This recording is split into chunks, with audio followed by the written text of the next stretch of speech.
trap kinda slow, I'ma make the trap hot. Walk a flock of flame, tail, blow the blame, chop.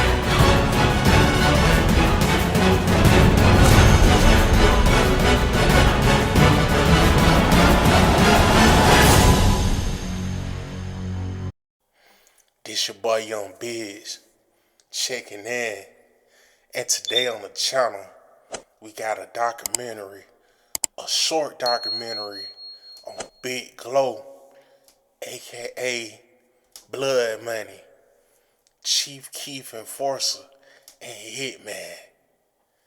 Shout out to SNTV for lending me this dope content.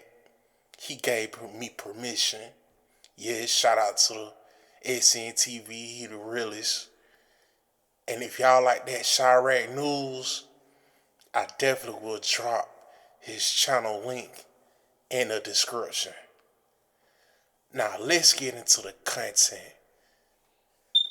Blood Money the Boss, GB, nigga, you know what it is, man. Blood Money was originally from the No Love City area, around 57th, 56th, and Elizabeth, also 57th and Racine. He claimed Maniac Gangster Disciple. He was very cool with Dean Mob, and he was also very cool with a squad that went by the name of MOM, or Money on May. But I want all you motherfuckers out there to know that. You want y'all to see a picture? Maniac Rio, nigga, 57 Elizabeth, nigga, Dollar Bill Gangster, Street Dream, Tank Dog Vibe. You know what it is, nigga. Man, Blood Money the Boss, nigga, reporting to you live, 57 Racine, bitch. I'm at Moran Park, nigga, the most dangerous park in the city of Chicago. I'm that nigga, man, on everything. And you from right here too, nigga. I'm that nigga, man. I damn near made right here for the little niggas, you know what I'm saying? Dean Mob, we out here, man. It is what it is, man. This the Rest in home peace, of Jack, Dean nigga, Mob. on everything. I'm standing right here with folks drop that, Yep. man. It is what it is. All right, Blood Money the man. Boss, nigga. Tank Dog, Maniac Crazy. The Maniac headquarters, 56 and Elizabeth. I'm fucking with my nigga Dean Mob, man. I'm fucking with the Maniacs, Tank Dogs, man. You know what I mean? Blood Money also had strong family ties on Front Street.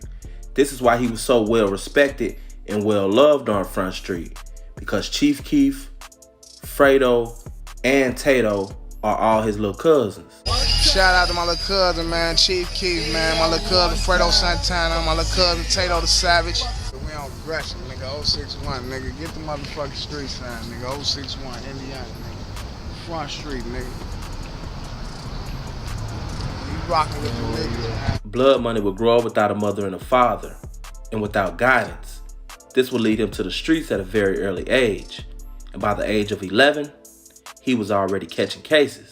He would end up being caught with some drugs by the age of 11 and catching a case. By the age of 12, he would end up being caught with 90 bags of cocaine. This charge, on top of the one that he caught when he was 11, would end up getting him locked up. The judge would sentence Blood Money to 4 months in jail. He would actually end up doing 46 months because he stayed in trouble. He kept catching cases while he was in jail. After Blood Money would get out, he would hit the ground running, taking on the streets head first. He would get in the streets and make a lot of money, hustling. Chief Keef, as a youngster, would always come up to Blood Money and ask him for money. Blood Money really didn't understand the new generation because he came up in the streets at a time when there was structure. He came up at a time where if you broke the rules, you would get violated. Like the time when he didn't want to listen and he was being rebellious. He got into it with some of the big guys and ended up getting chased down. He said that he was running and he had to stop because of his asthma. They caught him, knocked out a couple of his teeth, put him in the hospital for a few months, and wired his jaw. And he understood what he had did wrong because of the time he came up in. The rules had to be followed. and no one was to break them. And anyone that broke them, they would suffer the consequences. Blood Money's also kind of the one that influenced Chief Keef. Chief Keef would go and watch Blood Money in the studio, and he would learn a lot from that. Even though Blood Money was in the streets and he was making money, it still wasn't smooth sailing. Blood Money would continue to go back and forth to jail. But the last time that he would go to jail for a gun possession, he would end up getting out in the midst of his little cousin taking over the rap game. Making music is also something that Blood Money was accustomed to since he was young. He actually heard the Tupac album, All Eyes on Me, and he said that ever since he heard this album, he wanted to rap. Tupac, MJG, 8 Ball, and local talents like Do or Die and Psychodrama will all play a part in influencing Blood Money to rap. Even though he would start rapping at a very young age, he wouldn't really get that opportunity to blow until he was older. It was either rap in the studio or the streets. In order for him to rap, he would need money. Being broke wasn't going to get the job done either way. So he chose the streets and to rap whenever he could. After doing 2 years, Blood Money would end up being released right on time to see his cousin Chief Keef get signed. Blood Money was actually on scene when Chief Keef signed all his deals. Blood Money would go to Chief Keef and talk to Chief Keef about signing a deal. At first, Chief Keef was kind of reluctant until he heard a song that Blood Money did with Fredo Santana. Trips, put your trust in yourself, don't ever trust a bitch. Chief Keef was skeptical about signing Blood Money because of his age. But after he seen that Blood Money's talent made up for his age, and also Blood Money had a supreme work ethic, Chief Keef will walk Blood Money right into Interscope Records and get him signed to a 6-album deal. Even though Chief Keef was responsible for getting him the opportunity to be signed by a major label, it was Blood Money that put in the work. Interscope ended up giving Blood Money 36 hours of studio time. Blood Money would end up doing 27 songs in 48 hours, and he would end up completing the whole project. Interscope couldn't refuse him. They ended up signing him to a 6-album deal. So ultimately, his work ethic is what got him on. Blood Money will begin to be looked at as the enforcer of GBE. Everything that Chief Keef will get into, Blood Money would step up and handle it. I can recall Blood Money once getting into it with Dirk and making a diss track. Hey, Dirk, I'll kill you, bitch. Blood Money would also diss the Migos after GBE and the Migos will have a fallout. Quavo from the Migos would allegedly lose his quality control chain in an all-out brawl. Someone from GBE would end up picking it up. This would start an ongoing internet war. Hey, fuck the Migos, man. I can also recall one time where Reese said that Blood Money blew the 50 at Shy Glizzy in his own hometown. According to how the story went, Shy Glizzy and some of his guys began to shoot up the tour bus. Everybody hit the ground but Big Glow. Big Glow would pull out the 50 and let it go. Everybody would scatter. In an interview, Big Glow said that he felt like that was kind of his responsibility and that he always loved guns and that when he was younger, he actually wanted to be an FBI agent until he found out that they were the ops. I used to want to be an FBI agent when I was young, so I found out they was the ops. Big Glow was the type of person that came from the hood. He was made by the hood, which means he was never gonna fully leave the hood. 2 weeks after he signed his big deal, him going back to his old hood would prove to be fatal. On Wednesday, April 9th, 2014, Mario Hess, aka Big Glow, would be killed in his own hood on 56 and Elizabeth. He just signed a record contract, so now local rap star is dead, gunned down in Englewood. Thanks for joining us. I'm Harry Porterfield. And I'm Dana Kozlov. Roseanne is off this morning. The singer known as Blood Money was one of 9 people shot during a violent night across the city. CBS 2's Susanna Song is live outside Stroger Hospital with the latest. Susanna, good morning. Good morning, Dana and Harry.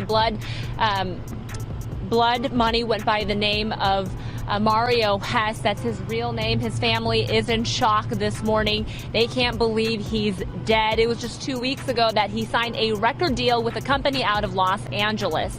Now, this is him, a 30-year-old father of 5. He was fatally shot in the chest last night outside of his family's Englewood home. With him was his 28-year-old cousin, Darnell Patton. He was shot in the abdomen and underwent surgery overnight. He is in stable condition here at Strozier. Police say around 9:30 last night, the two were shot in the 5600 block of South Elizabeth Street. Hess was there visiting his family. Friends and family say he just returned from Los Angeles, where he signed a contract with Interscope Records. Hess was recently featured in one of rapper Chief Keef's hit songs. The two were also cousins. A relative says she believes Hess was targeted out of jealousy. He made it, and they was mad. He had a lot of people just jealous of him, and it's sad, you know? No, he came from nothing to that. Look at him. He didn't deserve that, though, at all. Now one of them, Darnell neither. He wasn't one of those types where he felt like he made it and he was too good for us. He was right here with us still. Day before yesterday. That's how he got killed last night, because he represented his hood. Overall, it was a bloody night across the city, from Logan Square all the way down to Englewood. Another 7 people shot. Chicago police say they have no one in custody for any of those shootings. Reporting live outside of Strozier Hospital, Susanna Song, CBS 2 News. The death of Blood Money really affected a lot of people, because not only was he a father of 5, he was a ticket and a way out for his hood. He had only been signed 2 weeks. He didn't even get the opportunity to really help anybody. According to what the streets say, through speculation, this was STLKI. This is also blamed on KI from MOB, which was heavily into it with Front Street around this time. While none of that can be confirmed, STLKI was killed a couple days later, and MOBKI was killed about 5 years later. Do something. My son is laying in there now from the product of this environment that we set. So, yeah, you can say I blame myself. When my kids was coming up, they seen their daddy, and whenever they seen me, they know, that I was a strong man back then, but I was a leader of a gang. I was in the leader. I was a leader. I was in the Stones. He ended up being a disciple. But where I come up in the 60s, you wasn't one, you couldn't stay there. Can you tell us what your nephew Chief Keef said to you today? He told me love you, huh? That's all he told me love. Oh yeah, well see, I wanted him to move where his family was safe and his kids were safe, because he was getting little threats and stuff, by him being Chief Keef's cousin. Not nothing that he did. Oh my man, hey sometimes. Can we get a Blood Money is also thought to have 2 bodies from the early 2000s. One of those bodies being somebody from MOB. While I can't confirm this, Blood Money had a lot of charges, and Blood Money was in the streets for a long time. So I doubt that he was in the streets that long and had never actually did nothing to nobody. I think that what we can learn from the life, death, and story of Blood Money is this. A lot of times, our love and humility can get us killed.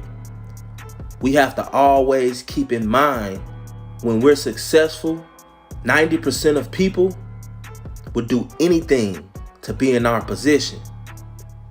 And the ones that can't actually get in our position, getting us out the way is their only remedy, because we've become a problem to them. I just think that Blood Money, amongst many others, didn't really think about this. He was killed in front of his family's house on 56. He was killed in front of his family's house on 56 and Elizabeth, which tells me that Blood Money was extra comfortable, when in reality, he should have never been a target, because he should have never been out there. And although I understand not leaving your people behind and going to visit your family, this must be done with caution. Because a lot of times, the hate prevails over the love. This has been the story of Blood Money, aka Big Glow. And that boy Big Glow was the realest, you feel me? Hard Knock Life, you see, he put in that work. He was really from the trenches. And we see he kept it cool 1000. He didn't get a deal in the beginning like everybody else. But he kept it trill though. And my boy ended up coming out with a W. No matter how much they were balling, he still stuck with them. And you seen where they got him. But as far as the positive side, they gave him, 6-album deal? That was up. But man, it's sad to say that my boy had to go. He checked up out of here because he was showing love, you feel me? Back on the block, with them haters. Too many haters didn't want to see that man shine. For real. And that's sad though. That's sad that it be like Boosie say, it be your own people from your own home that do you dirty. You feel me? Rest in peace, Big Glow, man. And shout out, man, Chief Keef done came such a long way. You feel me? Like, bro was deep off in on trenches, you feel me? I'm glad to see that he done came up and, he ain't been back. I know they want to go back, but sometimes, bro, when you that big, man, it's just sometimes it's good to stay away and just have fly family to you. You feel me? Cause a split second can change your life. You feel me? All he gotta do is just be at the wrong place at the wrong time, to split up a second. Anything can happen. We see what keep happening to Lil Reese. Like, subscribe, finesse that BNL.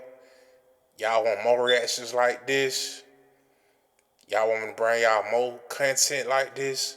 And shout out to my boy SNTV. It's your boy Young Biggs. I'll be back at y'all with another one. I'm out of there. And if you enjoyed that content, click on the video in the middle of your screen right now where I talk about Offset and the self-proclaimed mob boss, Jay Prince. It's been going up. Trust me, you wouldn't want to miss it. Gone.